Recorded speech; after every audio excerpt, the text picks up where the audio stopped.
ټرمپ په تګلارو کې ډېر غټ توپیرونه دي. د ټرمپ تګلاره په اول سر کې دا وه چې هغه د خپل انتخاباتو په خاطر باندې غوښتل چې امریکایي ځواکونه چې دي یا قواوې چې دي هغه له افغانستان څخه ژر تر ژره وباسي. اول یې یو ډیډلاین ټاکلی و، بیا د هغه څخه وروسته په دا اوسنیو وختونو کې ټویټ وکړی چې باید د کرسمس پورې خارجي قواوې باید له افغانستان څخه ټولې ووځي. یعنې که چیرې موږ وګورو چې د ټرمپ تګلاره ټولو ته ډېره حیرانتیا راوستله. د جو بایډن په هکله که ووایم، هغه له ډېر پخوا راهیسې څخه که چیرې موږ هغه تعقیب کړو، هغه دا غوښتله چې خارجي قواوې له افغانستان څخه ووځي، ځکه چې په افغانستان کې نسي کولی چې د همیشه لپاره دوی پاتې سي. نو ځکه د هغه کومه پریکړه چې وه هغه دا ده چې د افغانستان څخه به قواوې ووځي، خو په ډېر آهسته شکل سره. څنګه چې تا خبره وکړه، جو بایډن بیا دا خبره هم کړې وه چې که چیرې دی بریالی سي په ټاکنو کې، اول په افغانستان کې او منځني ختیځ کې دغه نه ختمېدونکې جګړه چې د خپله همداسې ویلي وو چې دغه جګړې ته به پای ورکوي، او بیا به امریکایي ځواکونه په ډېر دقت سره مبارزه به یې رااړوي د القاعدې او د داعش په وړاندې. یعنې ته داسې حس کوې چې جو بایډن افغانستان لپاره یوه تګلاره، یو پلان، یو پروګرام لري، اما د ټرمپ تګلاره تر اوسه واضح معلومه نه ده.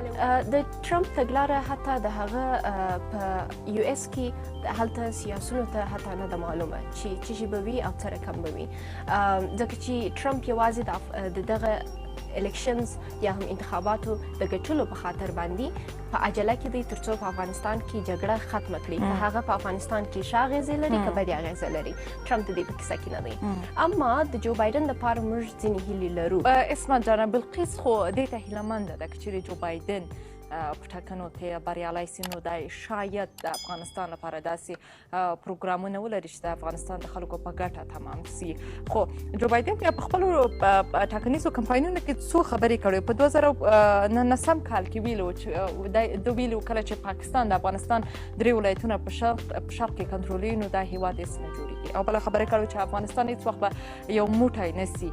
نو ته څه فکر کوې د ټرمپ او د جو بایډن د تګلارو په اړه؟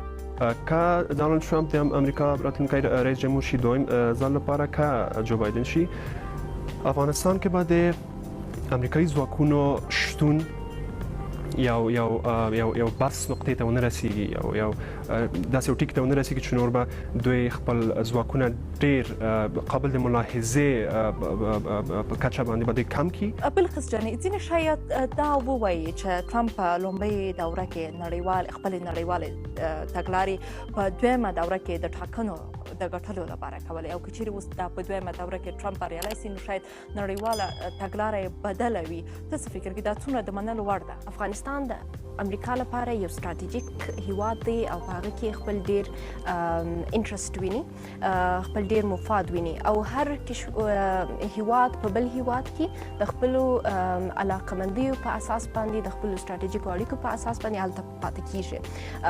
نو دا به بالکل غلطه وي چې امریکا به په یوه پله له افغانستانه ولاړ سي او یوازې به یې پرېږدي. داسې ممکنه نه ده. اسمت جانه، جو بایډن د امریکا د پخواني ولسمشر باراک اوباما مرستیال و. په هغه وخت کې دوی له افغانستانه د خپلو ځواکونو د وتلو خبره کوله، او هغه وخت کې بیا په افغانستان کې د امریکایي ځواکونو دغه شمیر هم کم سو. اوس څه فکر کوي که چیرې جو بایډن په ټاکنو کې بریالی سي، نو امریکا چې یا ټرمپ چې له طالبانو سره کومې خبرې کړې وي، جو بایډن به هغو خبرو ته دوام ورکړي؟ مثلا ټرمپ ویلي و چې زه له افغانستان نه وځم، او هغه د طالبان سره چې په هوکړه کې کومې خبرې کړې وي، جو بایډن به دغو خبرو ته دوام ورکړي؟ په عموم کې به زه دا وایم چې هو، جو بایډن هم څنګه چې بلقیس ویل، بیا به د عرض په موضوعات کې وایم چې امریکا دلته د دایم لپاره راغلی نه ده، او د امریکا مفاد او فایدې دلته د دایم لپاره شتون نه لري. د پاکستان په وړاندې د دیموکراتانو او جمهوري پالو دریځ فرق کوي؟ بالکل چې فرق کوي. پاکستان جو بایډن ته خوشحاله دی، ځکه چې جو بایډن چې دی هغه یو صحیح طرحه لري د امریکایي قواو د ایستلو لپاره، ځکه چې هغه به په تدریج ډول سره نه ده چې لکه د ټرمپ په شکل سره چې قواوې په یو وخت کې او په یو پله باندې غواړي وباسي، ځکه چې فقط غواړي چې انتخابات ولري. اسمت جانه، ټرمپ د اوباما په پرتله د ایران سره ډیر تیز و. که چیرې چې دا ځل جو بایدن په ټاکنو کې بریالی سي نو فکر کوي چې دا هر څه به بیا بدل سي او له ایران سره به د امریکا په اړیکو کې بدلون راسي؟ په منطقه کې ایران د ډېرې وخت په دې خوا یو نان پارټیسن پاتې شوی ده، په دې معنی چې دوی د امریکا په نظر کې د امریکا په پالیسیګانو کې او د امریکا په لید کې په ویژن کې دوی هغه خلک پاتې شوي دي چې د ملایانو حکومت هغه خلک پاتې شوي دي چې دوی ډېر روابط ته او ډېر توافقات ته سر نه ښکته کوي، تنظیم سر نه ښکته کوي. نو زه فکر کوم چې امریکا ډېر وخت ایران جمع د پاکستان په منطقه کې که جو بایدن انتخابات وګټي که یې ټرمپ وګټي، دوی دواړه په منطقه کې نان پارټیسنانو ته بدلیږي.